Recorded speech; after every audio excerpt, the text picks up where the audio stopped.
निठारी कांड।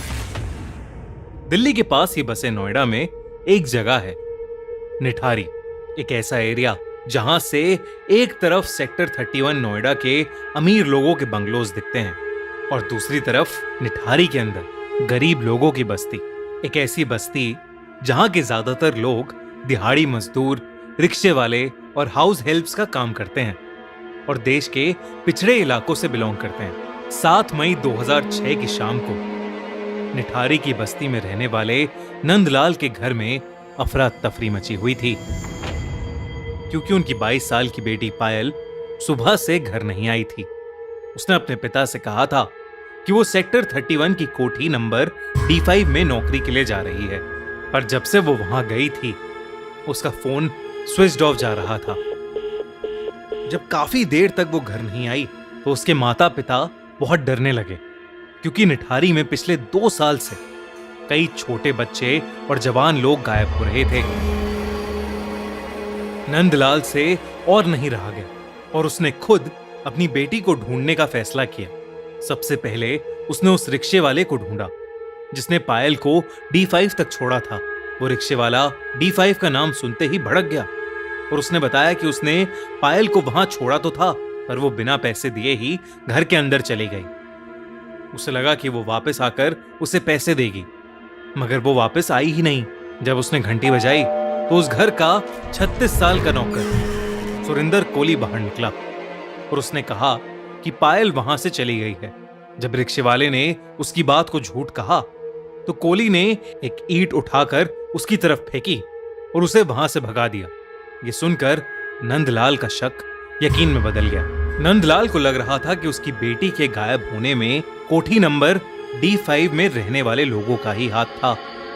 बिना देरी किए नंदलाल लोकल पुलिस स्टेशन चला गया, पर पुलिस वालों ने उसकी बात को टाल दिया, क्योंकि 2004 से निठारी में ऐसे कई केसेस उनके पास रोज आ रहे थे। नंदलाल बहुत रिक्वेस्ट करने लगा, पर पुलिस ने उसको वहां से यह कहकर भगा दिया कि पायल किसी लड़के के साथ भाग गई होगी।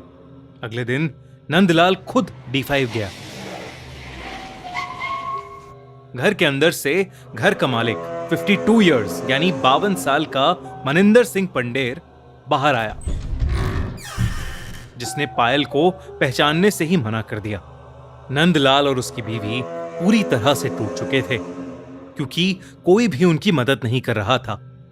वो दोनों पूरी रात बस रोते रहे और फिर नंदलाल ने डिसाइड किया कि चाहे कुछ भी हो जाए वो अपनी बेटी को ढूंढ कर ही रहेगा। उसके पास थोड़े पैसे जमा थे तो उसने एक वकील को हायर करके कोर्ट में अपील की। चीफ मैजिस्ट्रेट ने उसका केस देखा और पुलिस को ऑर्डर किया कि वो उसकी FIR दर्ज करें और उस पर तुरंत एक्शन लें।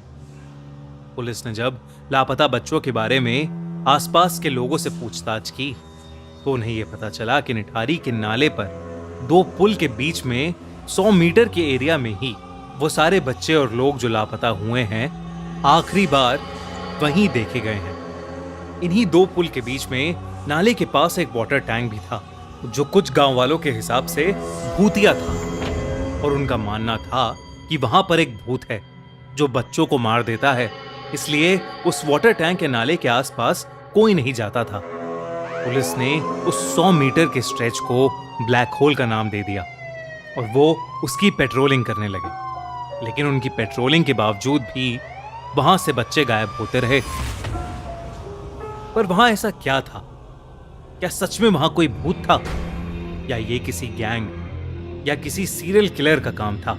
इस सवाल का जवाब उस वक्त किसी को नहीं मिल पा रहा था, क्योंकि पुलिस पर प्रेशर बहुत ज्यादा था। तो पुलिस ने पायल के फोन को ट्रैकिंग पर लगवाया और मनिंदर सिंह पंडेर को भी इंटेरोगेट किया, पर मनिंदर ने कहा कि वो पायल के गायब होने वाले दिन चंडीगढ़ में था और अपने पिता का अंतिम संस्कार कर रहा था, जिसका उसके पास प्रूफ भी था। जब चंडीगढ़ में होने का प्रूफ मनिंदर ने पुलिस को दिया तो पुलिस की इन्वेस्टिगेशन फिर से एक डेड एंड पर पहुंच गई। कई महीने बीत गए और नंदलाल और उसकी बीवी अपनी बेटी की याद में तड़पते रहे और निठारी से और भी बच्चे गायब होते रहे। लेकिन फिर एक दिन 26 दिसंबर 2006 को अचानक ही पायल का फोन स्विच ऑन हुआ और वो ट्रैकिंग रडार पर दिखने लगा। पुलिस ने फौरन उस फोन को ट्रैक किया। वो फोन एक रिक्शे वाले के पास मिला, जिसने बताया कि वो फोन उसने किसी और से खरीदा था, लेकिन उसमें सिम पहले से ही था। पुलिस ने जब सिम की इन्वेस्टिगेशन की तो ये सामने आया कि वो सिम सुरिंदर कोहली के नाम पर रजिस्टर्ड था। वही सुरिंदर कोहली जो मनिंदर सिंह पंडेर के घर पर काम करता था। 29 दिसंबर की रात को पुलिस ने सुरिंदर कोहली और मनिंदर सिंह पंडेर को उनके बंगले से अरेस्ट कर लिया। दोनों से पूछताछ करने के बाद पुलिस ऑफिसर्स शॉक में थे। वो तुरंत निठारी के पास बने उस नाले पर पहुंचे। जब वो उस नाले के अंदर घुसे तो उन्हें वहां जो मिला वो देखकर उनके रोंगटे खड़े हो गए। उस नाली में कई पॉलिथिन्स थीं, जिसमें छोटे बड़े ह्यूमन स्केलेटन्स यानी इंसानी कंकाल थे। एक लड़के का कटा हुआ सर, किसी के शरीर के टुकड़े और ढेर सारे बच्चों के कपड़े चप्पलें थीं, जो उन्हीं बच्चों की थीं जो लापता हुए थे। कुल मिला के उस नाले से 19 स्कल्स यानी 19 खोपड़ियां मिली। उन दोनों ने 19 लोगों का मर्डर किया था। पूछताछ में सुरिंदर कोहली ने पुलिस को बताया कि उसी ने पायल को मारा था।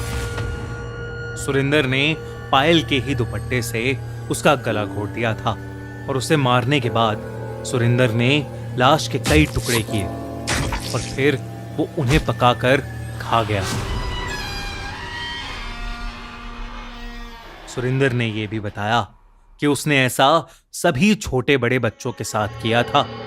जब सुरिंदर पर ढेर सारे साइकोलॉजिकल टेस्ट हुए तो उसने ये भी कबूला कि उसके सपने में एक सफेद बालों वाली साड़ी पहनी हुई एक औरत आती थी, जो लोगों को मारने तक उसके साथ ही रहती थी।